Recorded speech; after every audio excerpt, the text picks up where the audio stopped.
So let's make it a beautiful session for all of us. Okay. So who is really in charge? I assume you all know this little iceberg theory. You have a conscious mind that's above the water, and you have a subconscious and even an unconscious mind underneath the water. And in all the different kind of things we had in the past, we always said, okay, 10% we are aware of, they can make choices, but actually the 90% is in charge of us.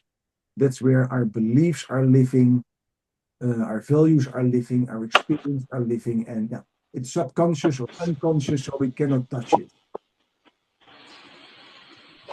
So then the question is actually, who's really, how can we coach this? How can we actually change something that we are not aware of? I hear somebody background noise. So what I'm going to do for one moment, I mute you all. And then I know the background noise is gone. Yeah, the background noise is gone. And if you stop in, you just unmute yourself and just say something, ask something, share something, whatever you like to do. But really, who's in charge of us? And what does it mean for us coaches, leaders, clients? When we're not aware of what is in charge of us, but we as coaches like to help clients to change that. And for me, it always felt in the past, it is like being blindfolded and trying to find the exit. And the beauty is there's actually an answer how we can change that. And before we go in there, I assume you're all coaches or leaders or experienced. And if I look, say, the only people I see, and I'm not going to be rude, but I will be right away. I have gray hair. Claire has a little bit of gray hair. Tatjana not. Betty also not. And Blight's note taker, I don't know. And the Angela note taker also don't know. But we have a lot of life experience behind us. And who of you finds themselves sometimes or more caught in patterns like perfectionism, or trying to please everyone, or struggling to set boundaries, or say no, or even the other way, pushing through even when the body says no? Who of you has those experiences? And you can put it in the chat that you agree with it or not agree with it, or that you find yourself in there. And if you don't, I'll add some other ones: procrastination, neglecting self-care, feeling stressed or overwhelmed, or hesitating to ask for more clients or ways. And I can also say, put in the chat if you never have this or never have this. If you think this is totally alien for me, where are we talking about? Please put in the chat. I'm aware. I'm not. And we're all now looking at the chat if somebody dares to put something in there. 1, 2, 3, 4, 5. Nobody says something there, so we can all recognize it. Okay, so then it makes me question, if we stay in those patterns stuck sometimes, what makes it too hard to break free? That's one question. The other one, if we cannot solve it by ourselves or for ourselves, how can we actually coach others on this? If we cannot cure ourselves, is it then actually what sometimes my first doctor said? He was 120 kilos. Do what I tell you, don't do what I do. So actually follow my advices, but don't do what I do, because I don't follow my own advices. And this is rather, and I know it's rather hard, but how can we help others if we're stuck with the same problem? And we didn't find a solution for it. And that also always stuck me. Hey, I experienced something. I had a burnout more than 20 years ago. Okay, if I have a burnout, now what am I actually missing to really help other people? Because I was already 10 years in the training world, and then I'm like, hey, I was the coach. I was helping people, and I was not aware what's actually happening. And it really set me off. And that really spiraled my, you could say, my education and my training and my research from, hey, what is actually then stopping me of becoming where I want, and how can I help others? Because if it happens to me, I can assume it happens to others. And although I felt in that moment, say, why they're not the best, it's not weakness. It's not a lack of discipline. What I came aware 20 years ago when I did my first somatic training, it's actually biology. On that moment, they did not have all the answers, but our biology was stopping us, or at least me. And what I mean with biology, and if you know it or not, Tatjana knows it, we have 3 nervous systems, or 3 brains. One in our head, as you know, one in your heart, and one in your gut. And we come actually deeper in that in the next slides. And they have their own neurons, their own brain cells, their own memory, and their own decision logic. And we also going to test that today a little bit. And based on the research I did, and that's what you actually also saw in previous presentations, 97% of us have a dominant brain. Mostly one, and sometimes they're a little bit up, but only the third is almost not listened to, and only 3% of the 5,200, almost 90 tests I did have a score where the 3 brains are almost the same. What means that our 3 wisdom centers are also able to talk, and we can listen to them almost equally. And for now already, what does it mean when you have 3 brains?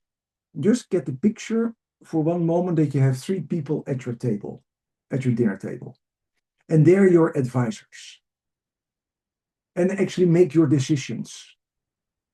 What you're going to eat, what you're going to do, what you're going to dress, what you're going to say, etc. You have 3 people who decide for you. And only one is really always making the decisions. The other 2 are not heard. How smart is that? I think everybody can agree that's not so smart. But that's actually what your 3 brains are. Your 3 brains are your 3 wisdom centers, your 3 wise men or females, or transgenders, or whatever binary, whatever you like to do nowadays. And they make your decisions. And if one is silent, that means that wisdom is not used for your health, your success, your career, your life.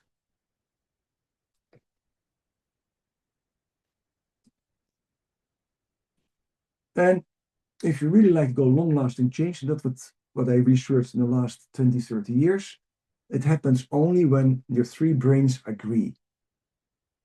One brain is not strong enough. And for the people, I have it actually as my last slide, and I thought later, oh, maybe I should have done my first slide. Who am I? Besides that, you know that I'm an MCC coach. I'm already 30 years in the field of leadership and coaching.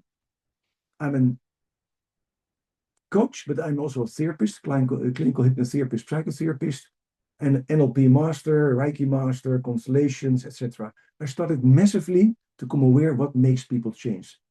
And in my roles, I'm also, say, visiting professor at the Georgetown University, mainly in Qatar or in that region. And just to give you a little background, who am I?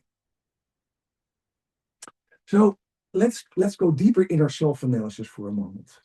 Who of you ever made a decision, regretted that decision, and asked yourself, why did I not think this through? By the way, that's me, yeah? I will always say, if something happens, that's always the question I have. Why didn't I think this through? 2 months ago, I sold some shares because I thought, okay, with all the wars and all the things, it's better to sell them. And I came aware the part I sold actually went up 40% the last 1.5 months. I can tell you this sentence came to my mind almost every day. Because I did not do a really proper analysis, because actually my 2 other brains were running the show. They were fearful. Oh, wow, the stock exchange is going down. Next year I'm going to buy an apartment. I have to pay an apartment. Oh, wow, I need money. and fear overtook my decision. Or who made a decision and said, why didn't I follow my heart? Why didn't I follow my passion? Why didn't I just go for it? Or maybe, why didn't I listen to my gut feeling in this moment? I felt it in my stomach and I did not act on it. Is there somebody who never asked this question? Then please put it in the chat. That's easier, because if I ask who did it, then not everybody puts it in the chat. So if there's somebody who never had this question, put it in the chat. Or speak out. Okay. Luckily, there's a huge silence that makes it so much easier. Oh. So I spoke about biology. And the fact is, can we really change? And there's a beautiful research done on identical twins. And the identical twins were actually split by birth, or just after birth, in the first 1 year of their life. And not before research, not because some researchers were really horrible, so let's split them up, but because war, the parents were a drug addict, or the kind of horrible things happened. And for that reason, the twins had to be split. Actually, it was a beautiful research luck of that. Because they could actually measure what is biology, so what is hard to change, and what can be changed. Where do we have actually power of as human beings? What I came aware of, and an identical twin has the same DNA, just to make it really clear. Yeah, because people say, okay, luck, 2 brothers, 2 sisters. No, they are born with the same DNA. So if you would do a DNA test when they are 80 years old, you still find the same DNA. The same. No difference in the DNA. Anyhow, what was the research that showed? In the bodily characteristics, they find that the fingerprint is 97% correlation. It's almost the same. The height, 86% correlation, and the weight, 73%. So you see already, hey, there is a difference, although the DNA is exactly the same. They could have a bit different body posture, different height. That's interesting. So the DNA is not only in charge of that, even for the physical part. But now it becomes really interesting. Let's look at the mental part. And then they came aware that in almost all the general things, it was almost like flipping a coin. It was almost like yes or no, the correlation. One could have panic disorders, the other one not. One could be addicted, the other one not. 1/3 had a depression, the other 2/3 not. Only schizophrenia was really strong. So the conclusions of this research, and this is a long longevity research, so 40 years onwards, is actually that we have a massive power over our own mental decision making. What we do and what we don't do. How we are and how we are not. So why is this so hopeful for us and for our clients? Because it means we can change. We're not born with it, as Lady Gaga is singing. We can change, even if your DNA is exactly the same. The only question is, and that was the second part of the study, what makes people now change and not change? And there's a lot of research done, and people who have a desire to change actually is negative correlated to the possibility you change. So if you have a desire, you hope that it will happen, it doesn't happen. If you have a strong belief it will happen, the chance it will happen is there. But now the part is beliefs. How easy can we change those? And where are they stored? And we're going to test that later on, how easy you as a coach or leader can change your beliefs. And I'm looking forward to the test already. I almost like to skip in those slides just to make you feel extremely curious. Let's use that word. And let's come back why it's so hard. Let's first do some science and then we do the exercise. Research shows the first 7 years of your life are almost 90% foundation of what you are doing later on. Bruce Lipton, a stem cell biologist, also put it there. What's the reason for that? And I will ask you a simple question. When do we learn as, let's say, kids, what is next week and what is last week? When did we really become aware of the cause and effect? Last week, next week. When do we learn it as kids? Because we're not born with what is next week and this week. When, at what age, on somewhere do we get that notion what is next week or this week? Tatjana knows it because she followed the training. Now she's silent and thinking, that's not right way to give an answer. But if you know it, can put it in the chat. Come, a little bit active. I know it's a Wednesday morning, but you like to learn, show it. I can play this the song Sound of Silence. Nobody knows it? Are you all coaches and leaders? Come. Wow. Okay, it's the age of 7, I will tell you. Between 5 and 9, mostly around 7, we learn what the concept is of time. Why is it so important? When we talk about the first 7 years and about beliefs. So just imagine you're, say, 4 years old. Or a kid is 4 years old, let's not make it personal. They're having breakfast and their parents are, say, or one of the parents is really stressed. Let's make it daddy for the easiness. Otherwise, the gender neutral talk makes it hard sometimes. Daddy is really stressed. And it says during breakfast, I've got an extremely important meeting today. And a lot of business is important for that. And maybe my promotion next year is on stake for that. And I'm going with the boss to a client. And totally stressed. Kisses everybody goodbye, goes to work. In the evening, he comes home. And the little kid of 4 is totally happy. Hey, daddy. And then he says, oh, did you clean up your room? No? Okay, go clean up your room. And the kid says, but I cleaned up my room. Okay, they didn't do it properly, do it again. What on that moment does the child think?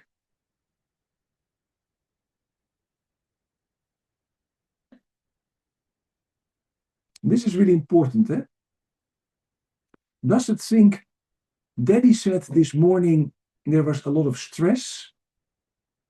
Maybe it went wrong, therefore he's now, say, angry on me. Who thinks the kid will think this? Raise hands. Say something in the chat. You think that, Tatjana? Oh, you have to do the course again. The kid does not think that because it does not have the concept of time. It will think on that moment, oh, Daddy is not happy with me because I didn't clean my room good enough. I already said I cleaned my room, but he believes I did it good enough. Oh, maybe I'm not good enough. Maybe I'm not good in cleaning. And a kid will take that as a learning.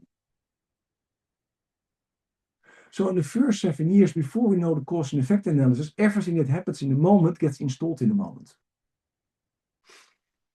We cannot rationalize all the things our parents, sisters, brothers, teachers did.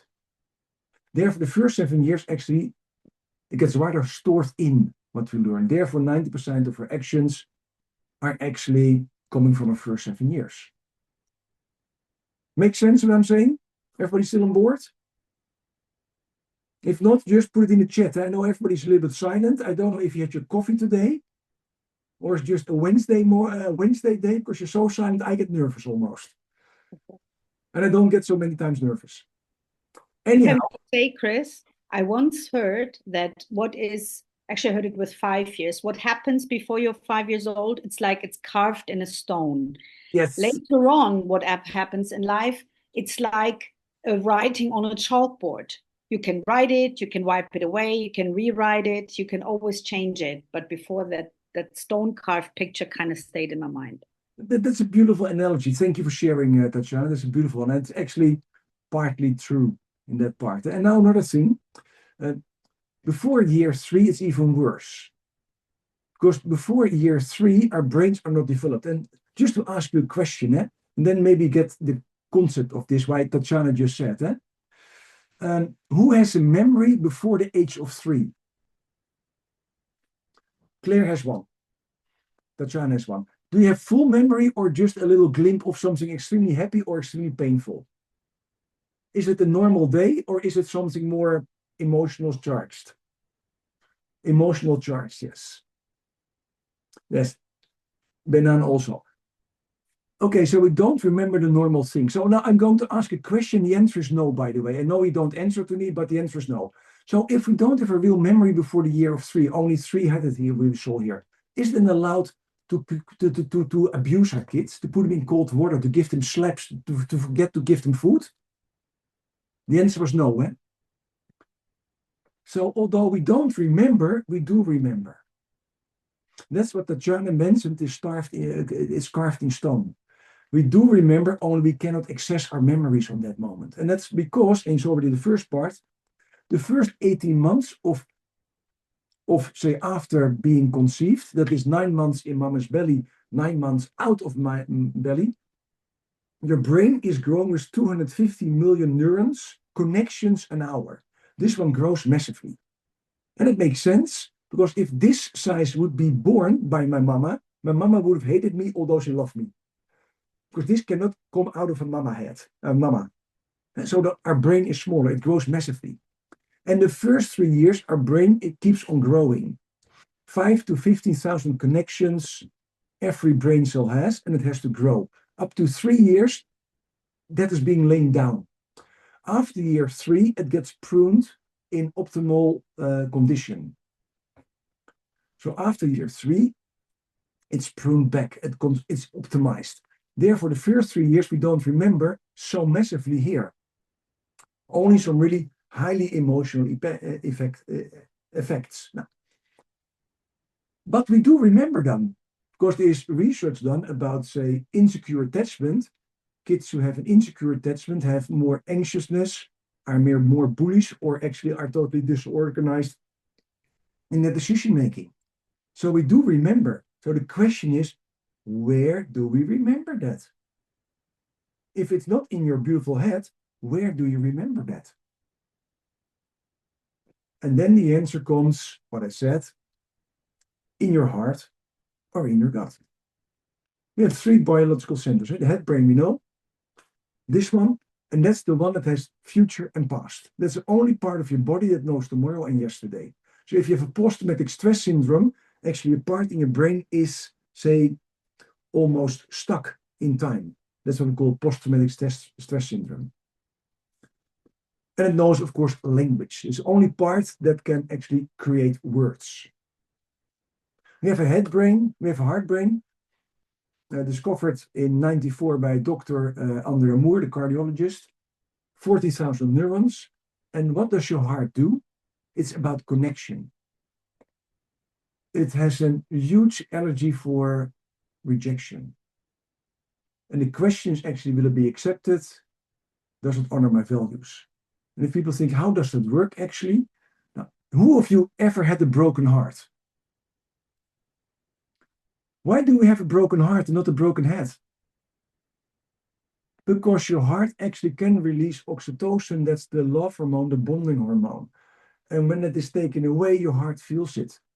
And in heart transplant research, so people got a heart transplant and it's research, you see that almost all of them have a different kind of memory system, different kind of habits, or different kind of likes or dislikes.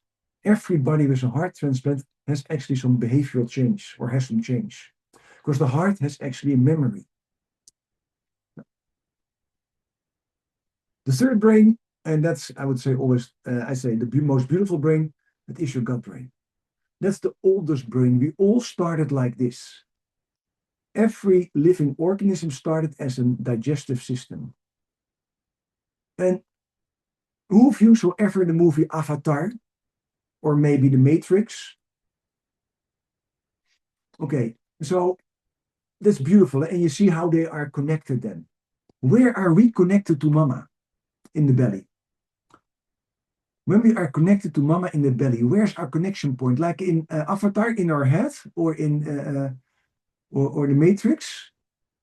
No, it is that little thing there somewhere in your belly, isn't it? What we call belly button. Why do you think it's your belly button that it is connected with mama? Why is it in your belly, the connection? And why not in your head or in your heart? I mean, that's the most important thing. Because we can only survive if nutritions come in. We are actually built around digestive systems. Every living organism, even a bacteria, is actually an organism that where nutrition goes in and waste material goes out. If you think about the average oyster or mussel, it's almost like a gut brain. It filters water, gets out nutrition, and that's it. It does not have a heart, it does not have a head. So next time you eat a mussel or an oyster, come aware, okay, you eat just, say, digestive system. If you still like them now, have fun. I still like them, by the way, But isn't it amazing that an oyster survives already for millions and millions and millions of years without a head, without a heart? So is that really needed to have a heart and a head to survive in this world? No. Many species don't have a head or a heart and survive. They can find predators or can escape from predators, close their shell in case of an oyster. They can find food. They know how to reproduce. They know all those little things. They have an immune system, and that's actually what's happening from your tongue to the spot you sit on this moment. Because where is our immune system mostly located? In humans. In our humans, where's our immune system located? In our head? No. In our heart? No. Where is it? Oh, it's in your gut. It's in your there's an immune system. Why it is there? Because we are built from that system as an independent system. And as I said, when you think about those three brains, and you see what is their core objective, Is this logical? Do I stay connected? Can I win? Can I survive? Just imagine that one of those is your most dominant voice. Or you think about logic, or you think about, do I stay connected? Or is it about me and do I win? If that's your main voice, this is how your life is run. You become or a chief financial officer or an IT nerd, or you become a beautiful coach or a nurse, or you become, say, a CEO or a president of a country, or a top sporter, to make it extremely black and white. But you also then right away see the pitfalls if you don't use all three of them.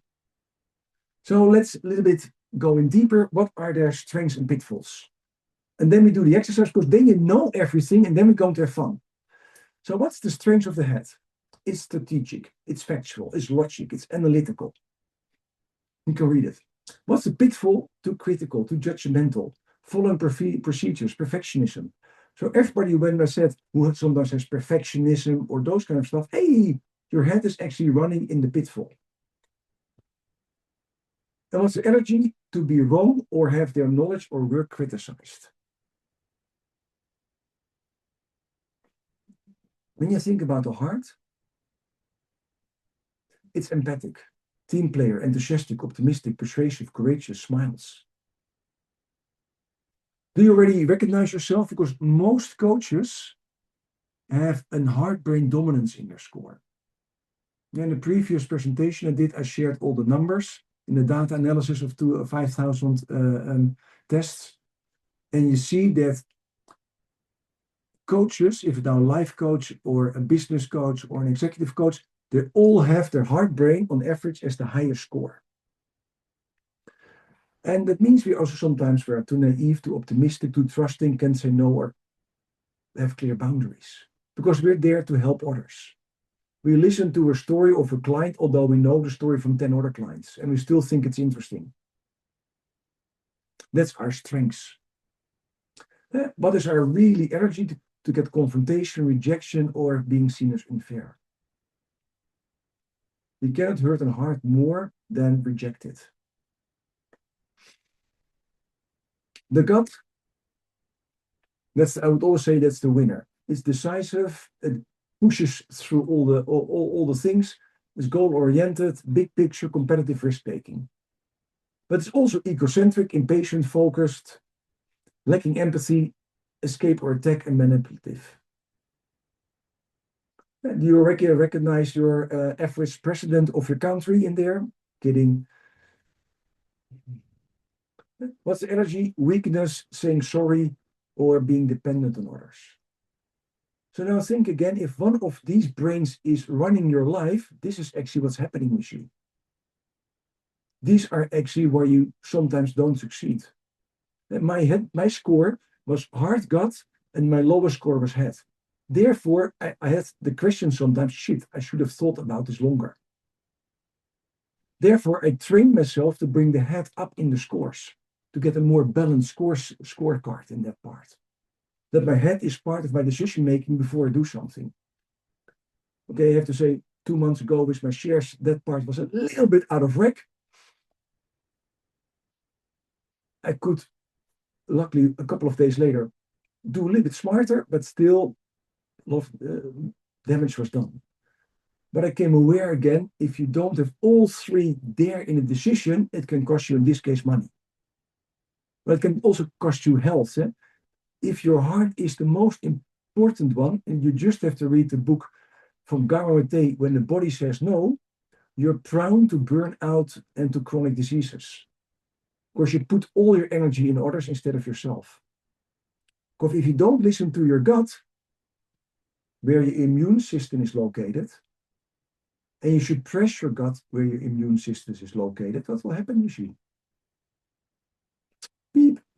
You know the answer probably. Recognizing the dominant part, that's the brain that has been running you. So let's now do the proof of the pudding. This is now becomes fun. And by the way, now I really love that you start doing something in the chat. So just imagine for a moment, and you're all coaches or leaders, so you know role playing. We now do a role play. You are manager of a company, in a company. The company is making a severe loss, and there's an urgent need to take action on that. Otherwise, horrible things happen. The board, you're not part of the board, your manager, decides minimum of 5 employees of your department should be made redundant. All your 10 employees have the same level of competences. Based on this text and this information, which option would you choose? You see already option B, because that run in wrong. Option B is actually you let go of the 5 younger employees as they will easily find a new job based on their age and experience, meaning everybody has employment. Option A, what actually should be the first one, you let go of the 5 older employees. It's the best choice for production because the job is physical. Based on their age, we can assume that these 5 employees will never find a job again. This will have severe negative effect on their income and finances. Option 2. Option 3, you go for LIFO, last in, first out. It's not age related. 5 employees have already worked for more than 15 years for the company. The 5 others joined the last 2 years when everybody thought the company would have massive growth, but didn't happen. Means your team will have 3 older and 2 younger employees. That's option 3. Option 4 or D, you prefer to think over the options and probably talk with your team about it. Okay, in the chat, which option do you choose of these 4? A, B, C, D.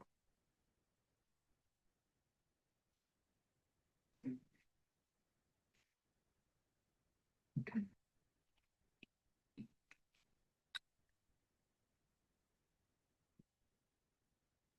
Option C, B, D, C, C, C, D, D, C, C, D, D, D.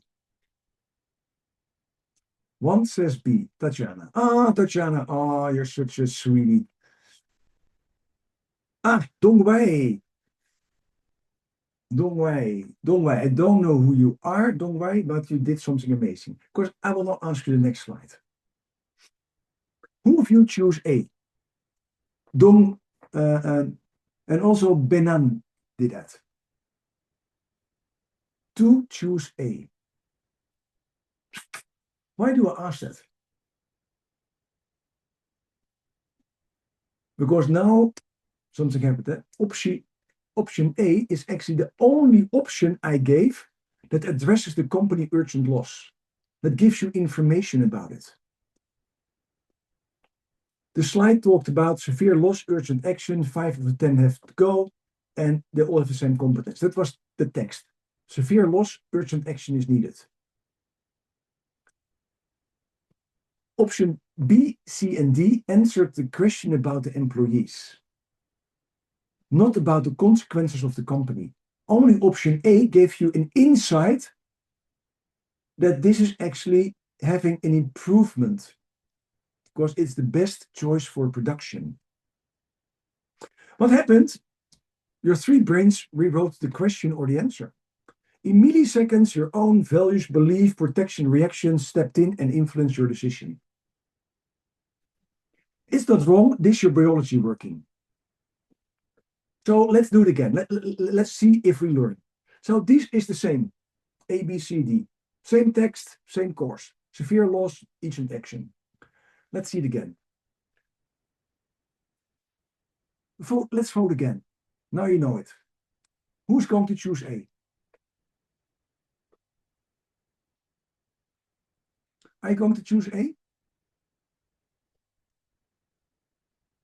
Samia still sticks with D.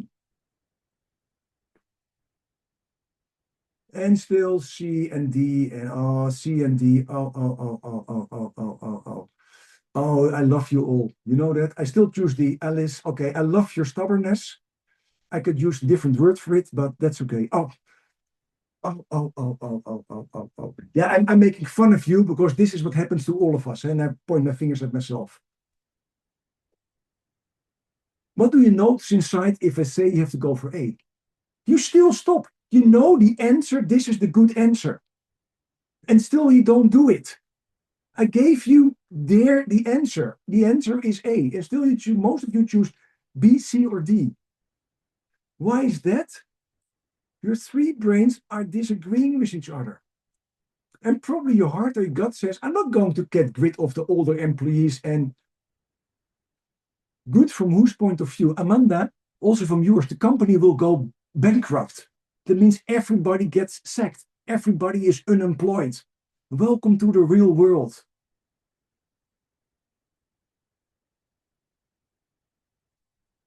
What happens here, and we can have a huge discussion, but the discussion is now about your beliefs. The discussion is about your values. And those stop actually the action here. And of course, you can say this is a crappy example, but this is actually the example where it's about. You just did what many of your clients are doing. You have the awareness, you know what to do, they are motivated, and still nothing happens. 1 or 2 brains are pulling them back.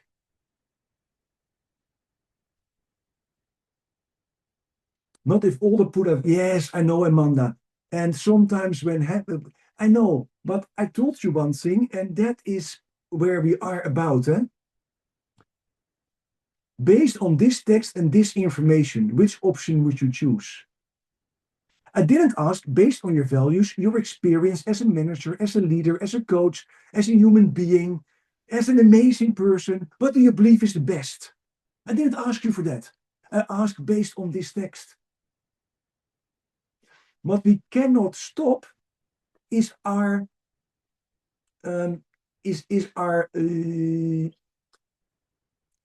what we cannot stop. Oh, is there still a stop share? Oh no, shares there. You still see the slide? Because I now clicked it out. What happens is that our beliefs, our 3 brains stop it. Okay? We can discuss the content of the exercise. And maybe you're totally right. It's not about that. It's about how do we make decisions and what is stopping you of making a decision. Because that is the whole crux of our job as a coach. That's our whole crux as a job as a leader. Can we make a decision that's the best based on the information I have? Can I trust or my heart or my gut in this decision when they have a different opinion? Can I have that internal awareness of it? And that's what makes the difference. You all know X, formerly known as Twitter, isn't it? Do you know who bought that? I think we all know Elon Musk. Elon Musk, where's he famous for? Besides X and Twitter? Oh, he has Tesla, and he has SpaceX, and he has some other companies. And is he not the richest man on this world? Yes. So you could say he's rather successful, isn't it? When he bought X, what happened with the value of X? It dropped 70%. So even though he's freaking amazing, awesome in a lot of companies, he actually financially screwed up with X. So all our experience and knowledge doesn't mean we always make the right decision. And that's where we here talk about. It is actually putting your three brains in. And he put in his experience in there and did not do all his three brains in there. What is actually different here? Because he did not build up the company from scratch. He bought an existing entity. So having said, this is what happens to us and what happened to you. And we have given that change a lot of names so that we don't go through. Discipline, grit, motivation is never one of those. They don't change. Why don't we change? Because if you cannot change, and if we cannot change in 60 seconds, that little exercise we did, with full awareness, in a webinar without any consequences, you don't get sacked, you don't get promotion, you don't get a better appraisal, you don't get slapped, you don't have to sleep on the couch. With hypothetical decision. If you cannot change from that moment, then how can your client, your employee, your colleague change over something that really matters? Their job, their career, their money, their relationship, their marriage, when there's pressure.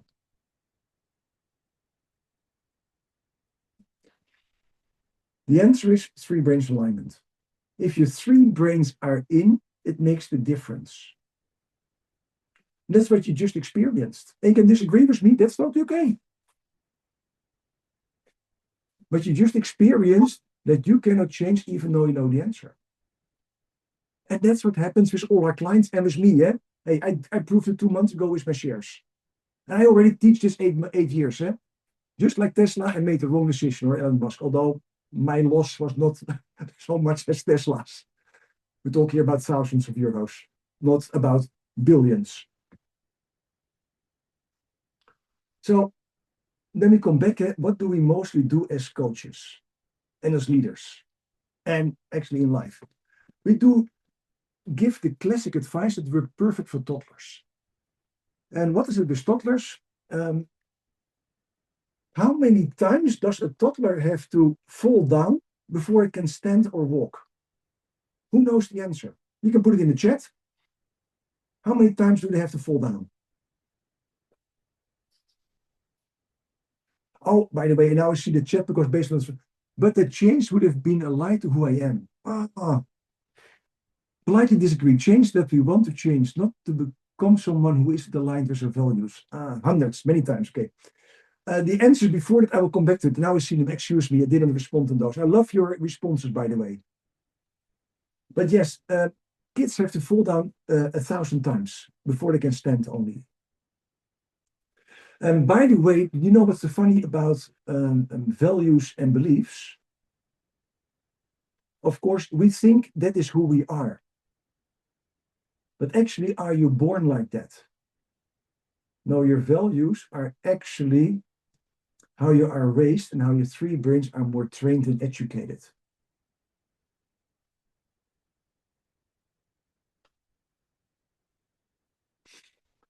And Kathleen, that's why I picked through. The best choice for business and things. That's true, but it does not give any answer if your answer will be good. It was based on this text. So, by the way, the funny part is, Kathleen, you just have to respond with, you say option both for people, but also the business. Where do you start with in your sentence? First the people, then the business. So even in your sentence, you show your preference. And that's totally okay, yeah? I don't argue with it. It's more how hard changes, how hard we can change our own beliefs, and values are more strong, but values are also inherited and changed and taught. They're coming from your parents and your environment. Because we have cultural values. If you're born in the Netherlands like I have Dutch values. Now, what means Dutch values? You put your parents in an aged care center. That's the values we have in the Netherlands. I live now in Spain, in Madrid. What are the values there about your parents? You take them in your house. So don't say you are your values. Your values is what you're taught and where you feel comfortable with. Because now I live in Spain, which values should I actually adapt? Should I keep my Dutch values, putting parents in aged care centers? Or could I adapt the Spanish values, keep the parents at home, in your home? Because which values are better in that part?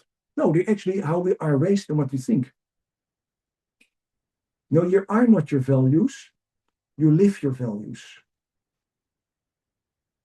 Based off your own philosophy, Kathleen. That is totally okay to disagree, because you are not your values because they evolve. You are not what you are.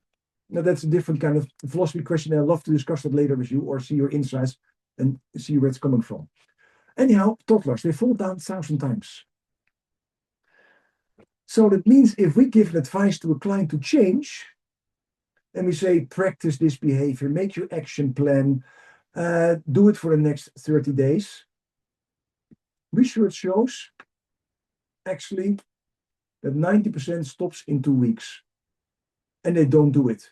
Just like we now have discussions about your values and beliefs, and we don't get an answer on that. Because Kathleen believes A, I believe B, and no, we don't find a conclusion in that. It's hard to change.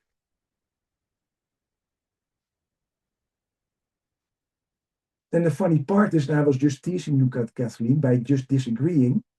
What happens if I disagree? You said I disagree, and I think values can evolve, but you are still your values. I disagree. Sure. Why do I tease you? Because on this moment you step in defense. And when we are defense, we stop learning. Because you don't ask a question, I don't ask a question. I don't ask, hey, where's that coming from, Kathleen? You don't ask, hey, Chris, where's that coming from, Chris? On that moment, actually, one of our brains stops learning. Hence, change stops.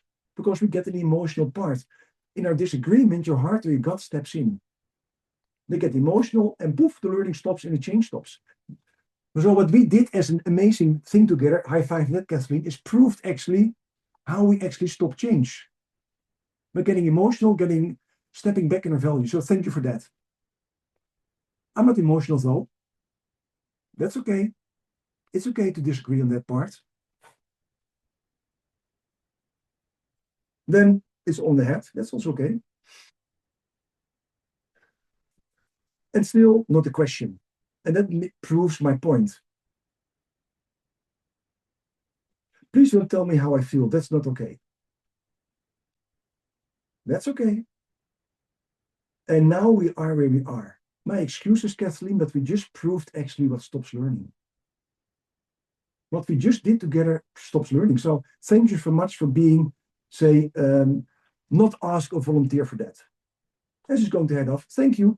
Now, this is what happens with clients. This is what happens when we stop actually from our 3 brains. And I'm sorry that she steps off, but it's actually the proof the pudding is the eating. And it's not happy, but this is what happens with clients. This is what happens when one of our 3 brains stops. And I didn't ask permission for Kathleen, so in that part, I'm sorry. But this is what happens. So, if you like to experience it, let's do a little exercise to come back in our own state.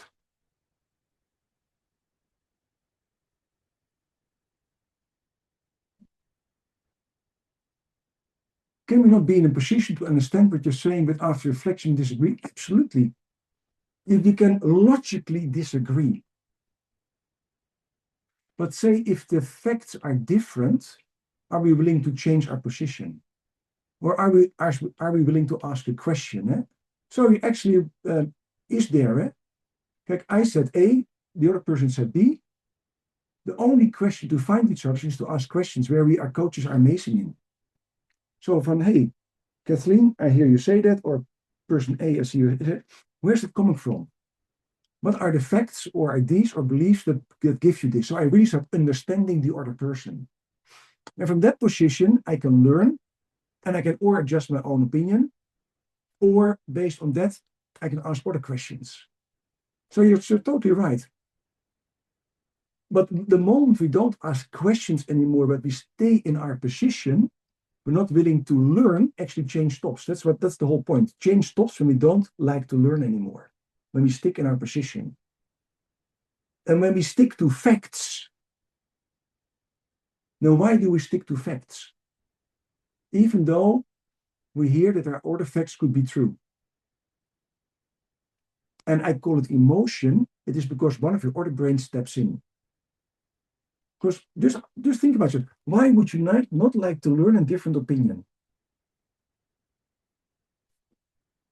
Is that just imagine, eh? And we come back to do a stop share for a moment.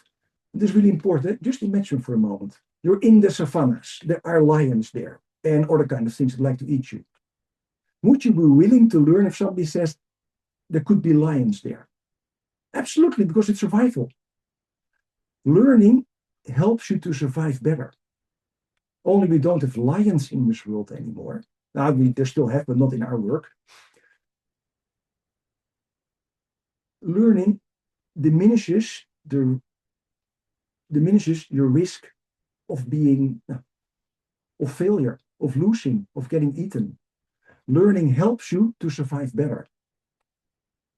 So the moment we stop learning, we actually diminishing our survival. And it happens with all of us, eh?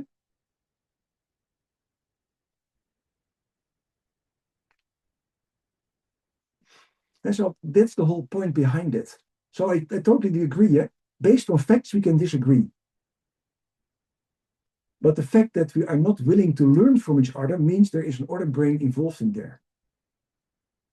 And I call it emotional. And now, some people say, now, that's how you feel. An other brain steps in. That's actually the whole point about it. And we just proved it. And I know most coaches don't like confrontation. So what just happened, or most people feel uncomfortable with. But this happens in real life. This is how your coachee maybe doesn't get a promotion. That's how they get sacked. That's how divorces happen. Because we stop somewhere learning. And I know it's not happy. I know it's not fine. But this is real life. So I'm grateful and not grateful for the live demonstration we had, that I didn't ask for, but it shows actually some really important points in how we learn.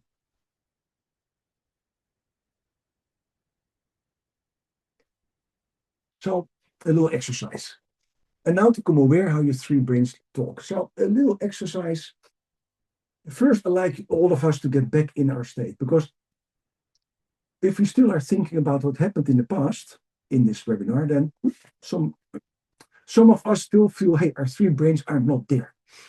So I just invite you for a moment to put your feet on the floor. Yes, Sarah, Sarah is already doing it. Good. Hi, 10 on you. Because when we are a little bit stressed, our body gets stiff. So I just invite you to stretch yourself out a little bit. And just for a moment, I invite you, and probably you know it, to do belly breathing. And belly breathing is using your diaphragm and really expand your belly. Well, you inhale and then when you inhale, actually, I would say inhale in 3, 4, or 5 seconds, depending on your own speed. But when you exhale, take more time. Take 6, 7, or 8 seconds. So 1, 2, 3 in, then 1, 2, 3, 4, 5, 6 out. What you now do actually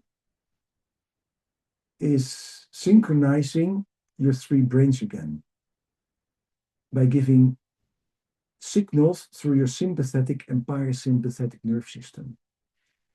Every inhalation means signaling goes to your sympathetic nerve system, what is also fight and flight called. Every exhale is activating or is sending signals through your parasympathetic nerve system, but actually is what they call popular rest and digest.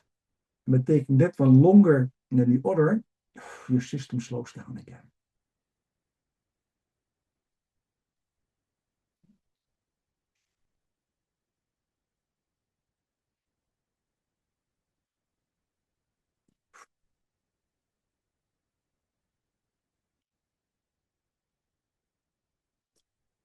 And Tatjana Gornik, I see your point in chat. Amazing point. That's why orcas have survived all change. They are known for constantly learning new hunting techniques. Yes, that's true. I don't know if you know orcas, the beautiful white-black whales. They're amazing, beautiful in my opinion, but they are horrible hunters. They are cruel, but so extremely efficient and successful.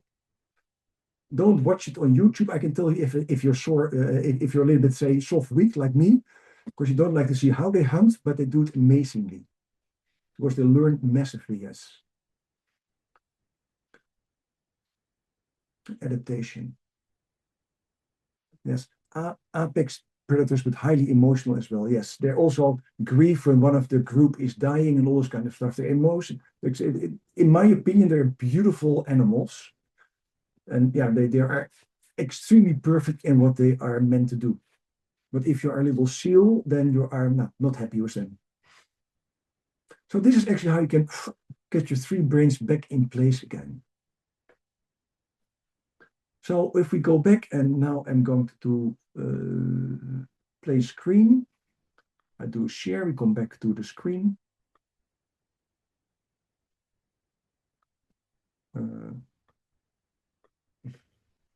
I should be able to make this bigger. Full screen, entire screen. So you see now the full screen again? Yes. Thank for the connection, Samuel, because now I know I did a good thing. Just clear. I know IT, but the new Zoom I have an issue with. So when does change really happen? When your three brains agree. When your head can say, I've thought through consequences, it makes sense, and agree with logic. Then your head is in. Your heart is in, is say, hey, my new behavior will be appreciated. It strengthens my bonds. I have no fear of rejection. And strengthens my bonds, you also say it connects with my values. When the gut says, I feel safe and ready to act, I have something positive to gain, and agree with the what and the why. If your three brains can answer those questions positively, change happens. One brain saying yes is a wish, three brains saying yes is change.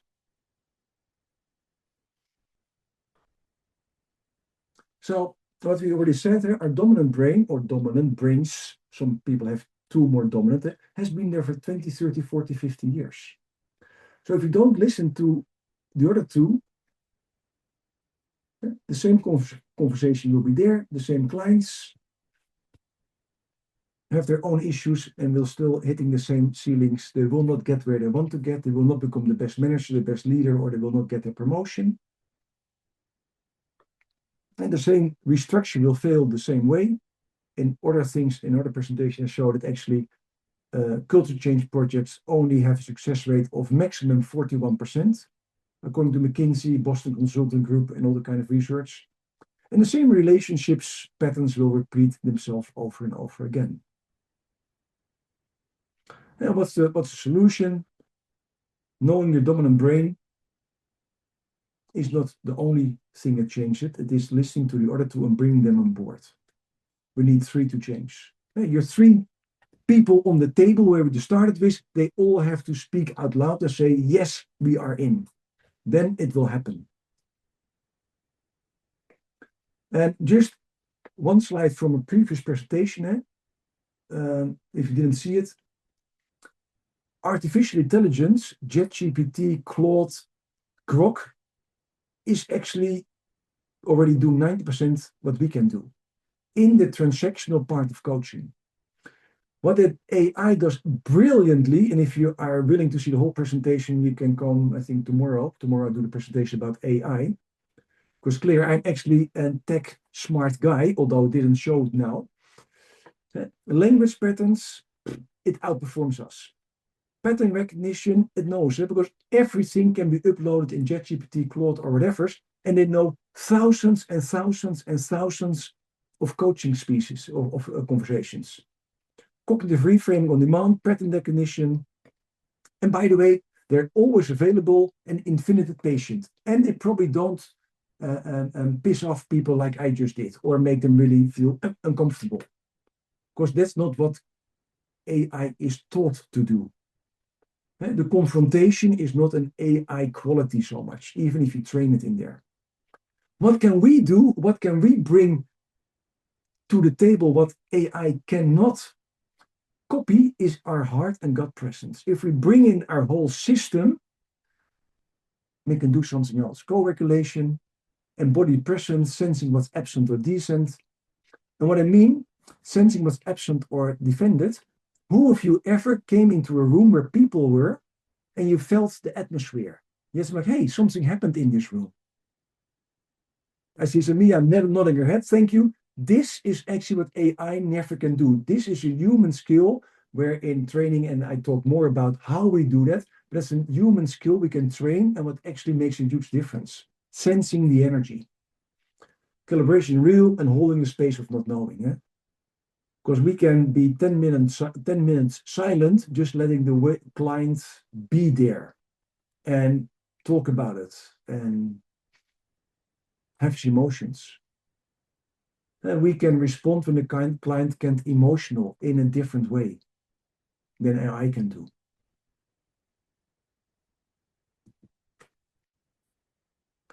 Now, you're not being replaced as a coach. AI is pushing us to be better coaches, to use our three brains and be fully present, be a whole person coaching. And as you just experienced, knowing is not a change. Because I assume you could have read about the three brains. Now you know about three brains. Polyvagal theory, maybe. Maybe you did somatic coaching. Maybe you did NLP. Maybe you did something else. But the question is, how much did you embody it, and how much did you make it your habit? Kijk, when I say I'm an NLP master, I'm a Reiki master, I did constellations, etc. Almost everything is in my training, so I train it. And I do my extreme best to live it. Although I still mess up sometimes. But most people, also based on the repetition curve you saw and the learning curve,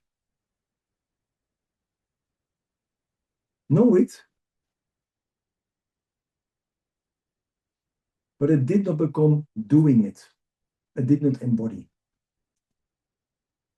And one brain learning does not mean we do it. And one brain learning can be, you can put it in your somatic brain, you can put it in your head brain.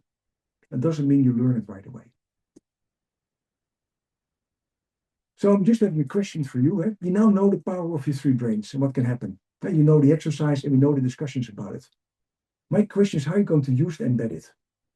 I'm going to be brutal again, because my passion is that you become the best you can be. And why am I so brutal? Not because I like to teach you, because I really hate toxic leadership. I really hate what's happening in the world. I really hate that kids get bullied at school. I really hate that.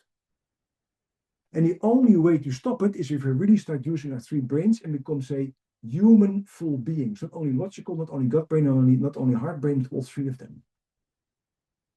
So I love that you become the best you can be, because everybody you coach then become the best to be. And all those little drops of us somewhere will make this world a better place. So that your kids, my grandkids, your grandkids live in a world that is better than we found it. And that's my real big wish. That's why I'm sometimes so brutal or so confrontational. I love that people never forget it. And so option A, you did this webinar, you know it, and this is my assumption. I know it's an assumption, so an assumption makes an ass of me and me. Probably in 2 weeks, you fall back here, old doing. And it's okay. And the three brains become something you know. Oh no, I did your webinar 2 years ago. I still know you have three brains. Oh yeah, you get three brains. That's great. Yeah, I also did NLP sometimes. Or you can really say, I'm going to embody it. But really do it if you want it. I love to help you to become the best you are. Therefore, for everybody who is in this webinar, you can use a discount code. You get 185 euros of my training. And why do I love to do that? Because I really love to get the best that's there. And by the way, if you need to renew your ICF accreditation, you already tick the boxes. All done, 40 CCUs. That's my thing for you. And in 2 months' times, you're just as good as Tatjana. She did my training 2 years ago. And she made a beautiful decision 3 years ago. Oh, sorry. And she made a beautiful decision to move from Germany back to, I say Croatia or Serbia, but now you moved back again? Okay, yeah. She moved back and forth. Okay, she moved back and forth. I missed one step. But she chose, say, for happiness in her life instead of the job she was in. These are the training dates. I start 3 weeks from now or 6 weeks from now. It fits all the time zones. You use the code and you get, poof, so much off. And it's amazing. And if you know, so Tatjana, her last name is really something I still have issues pronouncing, Kordica, but you know her now. So you can just find her and link it in and ask her, is she always like this in the training or is the training good? And she can give you an honest answer. Because, of course, I will say it's amazing, but that is asking the priest if you believe in God. That's there. But make our day the best. Make our clients the best we can be. If you like to have to do that, feel free to reach out. Yes. If you like to have a cheaper option, just read one of her books. You get more knowledge of three brains. And it's the price of a cup of coffee in the center of Madrid. In Paris center, you can buy 2 of my books. I came over when I visited Paris and I thought, what? What coffee? So much? I will drink it by the drop. Or if you like to have the cheap option, the Dutch option for free, you do the 3 brains test, you get the profile back, and you know already which brain of you is actually making your life great, and also which brain probably is not part of your life and puts you in all those things that happened in your life. For me, it's all good. I don't say you have to follow my training. I love that you develop yourself. Become the best you can be. Because we as coaches and leaders who are here and other people are needed in this world. Because we are willing to learn, we are willing to help other people to become better. So please keep developing yourself. As Steve Jobs said, stay foolish, stay hungry. This is the end of my presentation. If you have questions, if you like to know something more, if you like to discuss, will you be able to have access to the recording? Yes, of course. Probably not this week, because this week I'm a little bit busy with all those kind of things, and I still have to coach some people. I came aware I did not think about that head brain low, that I should put them in next week. But I will have the recording, because that's recorded. I will send them all out to you, the recording and the link.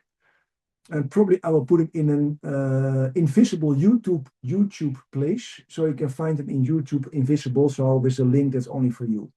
Or maybe on my website, depends what's easier, but you can find it there. Because for me, if I share this and if you learn from it, it's already a good thing. I love that you were here, because that's a beautiful compliment for me that you are willing to listen to me for 1 hour and do all those things. So thank you so much for being here. And if you have questions, and I always say that, because some people have said, oh, they finished this thing. That happens to me sometimes. I finish a webinar, I think, I want to ask this. You can always email me. I will always answer, because as I said, my passion is to make you the best, because if you become the best, your clients become the best, you become happy. And actually, if you do a great job, my kids will maybe find a company that you coach that is really happy to work for. So it helps also me. It helps all of us. So everybody, where you're coming from, have an amazing Wednesday. It's Wednesday. If you like to see the other presentations, tomorrow is about AI, and Friday is about the data, or the other way around, I don't know, about the 5,200 tests I did. And also Leonie was in this presentation. If you look at it, she also did my training. You also ask her if you don't like to ask Tatjana if you miss her last name. Koriki. Kidding. So thank you so much. Are there questions? Or do you like to jump Chris, out? I have can you hear me? I Yes, have a question. Hey, Sui. Amazing. Sorry, I've had my camera off because I'm in the car, but I've stopped, See, so it's which good is amazing. So it's good to get your camera, but otherwise you would feel fearful about your safety. great. Thank you so much. I love that. And I've been keen to hear you for many years. I am keen to dive in, but at some point, but my question really is, listening to what you've said, there was a lot there.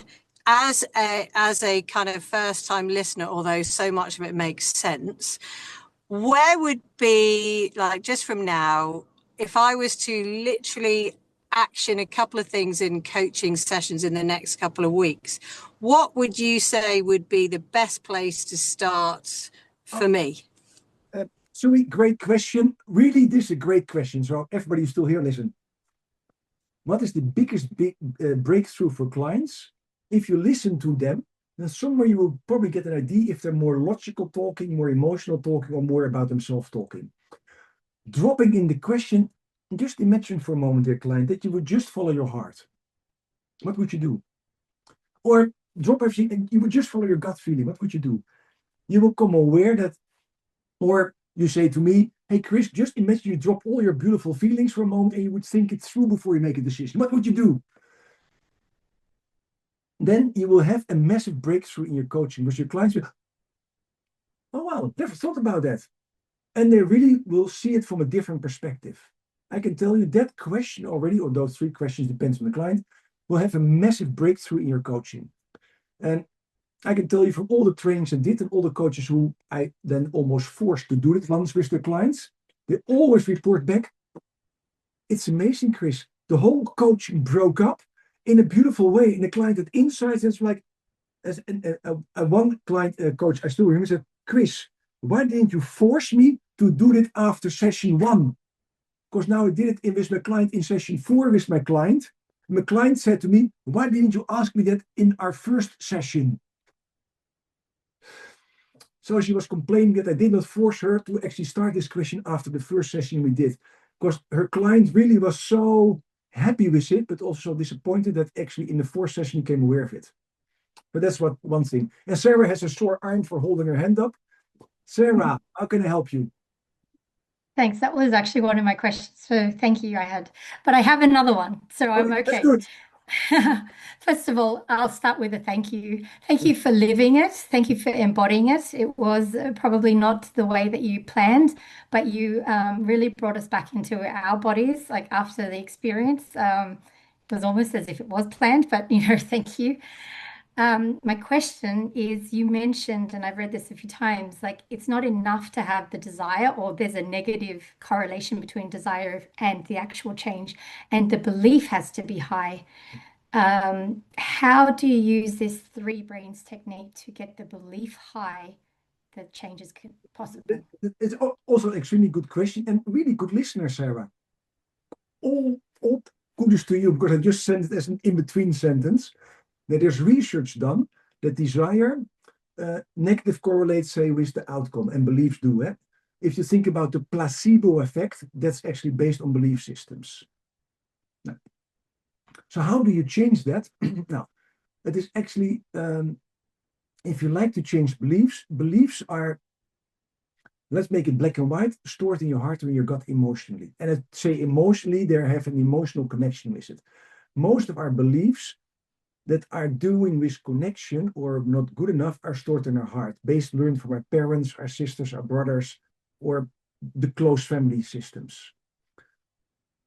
Or they are learned from highly impactful experiences. You once had an accident, you once had a horrible divorce, you once got sacked from your job. I had them all, by the way, so I know them. And that creates a coping mechanism. And the coping mechanism becomes in one moment a belief. So what you do, and what we did in the training, is actually splitting the emotion from the memory. I call it the emotion.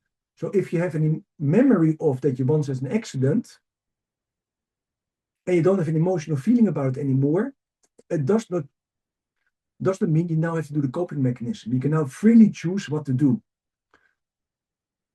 And it works for everything. The same with, say, believe I'm not good enough, or I cannot cry, what a lot of boys learn, or I also should take care of somebody else. And that's most times learned 9 out of 10 by our parents. Oldest childs are more caregivers than the middle child or the youngest child, because the oldest child always hears take care of your brothers and your sisters in many cases, and the youngest brother or sister just can just free around. The moment we take the emotion of the parental learning of the memory, people can choose freely. And that's actually, and that's how it happens. So the moment that we are adults, as we are now, Sarah, we don't have the critical voice in our head, oh, I should take care of that, because that critical voice is our mom, our dad, our uncle, our granddad. And we take that one out, we can choose freely what we want to do. And that's actually that critical voice in your heart and your gut. So we coach the heart or the gut in that connection. And it works massively. If you like to know more, then you see Tatjana still here. You make a screenshot now of the thing. You find her and say, Tatjana, tell me, how did it work? Because that's what we do in training. And I can tell you, and it's not because I like to say it, in every training, people have massive breakthroughs. I always call it's a training to learn to coach, but actually it's a massive transformational training, because people really come aware, oh, wow, I throw away some beliefs, I throw away some other stuff, because we practice and we train it. And it sounds easy, and it is easy. And I tested it on myself. I once had an open heart surgery because I had a genetic heart valve that was not functioning correctly. And in one night, I had, epiphany of what was stopping me, in the panic attacks I had. And actually, it was an old learning I had. And I actually did during the night, and it helped. I could do it because I was rather sedated, so I was not in an active mode, more in an hypnotic state almost, thanks to all the painkillers and all the kind of stuff they gave to me. I spent between 2 o'clock and 5 o'clock, so actually everything what I learned in my own training doing on myself. And the next day, a massive change was there in my mindset. And I really, it's like, I'm going to, this is recorded, so I really was like, oh wow, it really works. Because now I felt it on myself. Because most times I teach people, and I see it in my clients, I see it in students happening, but not so much in myself. But this was really, oh wow, it works. Really, it works massively. And that fear I had never came back. Really, never. Zero. That's amazing. 3 hours. By myself. Okay, I don't advise you to get a lot of medication and the heart surgery to do that part. There are easier ways to do that. I'll skip that part. Yeah, thanks. But you can skip that, absolutely. But the methodology works. If you can split that, say the emotion of the memory, and then it works. So if I may ask, I don't see anyone else's hand, so I'll just ask a follow-up question. With the belief part, like when you split, if I hear you right, you're splitting the emotional part from the belief. Yeah. I'm not good enough or whatever. And how would that look like practically, or is that part of your course and takes months? That's part of the course. How you do this part of the course. What you do is actually, a lot of people do it before, otherwise they feel guilty. Maybe you know that, I have to do it, otherwise I feel guilty. I had that a long time with doing the bed. Otherwise, I could, if I didn't do my bed, I felt guilty because I was always raised to do your bed before you leave your room. It's a silly example, but I really could feel guilty if I just say I was busy and didn't do it. And in the evening, I saw my bed one big mess. And I felt it in my body. And that's your heart or gut actually saying it feels. So the moment you can get that guilt out of the memory, is there. So now I'm not leaving my bed, by the way, a big mess. That's not what I'm saying. But if I would do so when I'm busy, then I don't feel guilty. Then I just do it later and it's totally okay. There's no feeling connected with it anymore. You can call it emotion. There's no feeling what you feel in your body. There's no critical voice. There's not a daddy who says, ho, did you leave your room now? Are you going to work without cleaning your bed? Are you sure? Yeah, it's not there anymore. So that's how we split. And how we do it is actually in my words, doing a heart-to-heart communication between almost your parents or the ones you learned it from and the person you did it for. Because that's the thing, and I will just give you a little clue in that, Sarah. The person you learned it for or from has to give you permission to let it go. And that's not an illogical thing, because now your dad could say, okay, leave it, but it doesn't have that emotion. Your heart or your gut has to hear it. So it means you have to bring the communication from here to there. Now, and how we do that, that's in the course. But that's the teaser. This is what you do. The how is later. But then we really have to see each other. Thank you. Thank you for listening and asking the question. And I said, I don't mind sharing, because experiencing it is different than knowing it, because I know I can say how things work. It doesn't mean you do it, but this is how it works. And I really dislike to let people just walk away with, oh, I cannot tell you that that's in the course. I really dislike that question. And so I like to give you enough to give you an insight how it works or what we do. I need to run, Tatjana. Okay. Thank you. I love to see you back. I love to hear your story. Why are you now back in Germany? So let's connect. So somebody else has a question to, I'm not going to pronounce your last name, to Nigam, because my tongue breaks. Other question, or should we just have a coffee and say goodbye? Thank you all for being here and staying with me. I see Samia almost raising your finger, raising your hand. So, okay, last drop for you, Samia. Maybe I can have a quick question afterwards. It's more about my trying to figure out if this training is okay, because for me or not. Yeah, I would like to try and have a chat. So Samia, should we kick everybody out so we're just the two of us? Just you and I don't mind if someone wants to hear it. Okay, no, me neither. I don't have people say I'm the person of too much information. You know that message, too much information I can share because I don't have an issue with sharing, but people say, oh, that's too much information. So if you like to share, Samia, it's also okay. Maybe other ones have the same question, so maybe they'll learn right away from you. So that's great. Okay, a touch awkward, I guess. I feel very experienced. I have Masters NLP with Robert Dilts. I know you're connected with Robert Dilts. Yes, Robert Dilts. I love Robert Dilts. It's Robert Dilts. Okay, sorry. And I've done a applied neuroscience course with a neuroscientist and a psychologist. I'm a psychologist by background. So I've got a lot of everything that you talk about. It makes complete sense. It connects with everything I already know. And so I'm keen to just read your book, because I think what you say, the way you package things is brilliant. I love the way you're explaining things that I absolutely work with all the time. So I'm going to buy your book. Thank you. And you've been amazing. And you've been so generous over the last few days. And I'm very grateful. And then the other bit of me that says, I've learned a few little tips on how to twist and turn a little sentence or a package or the matrix versus the umbilical cord. I've loved that as an analogy, for example.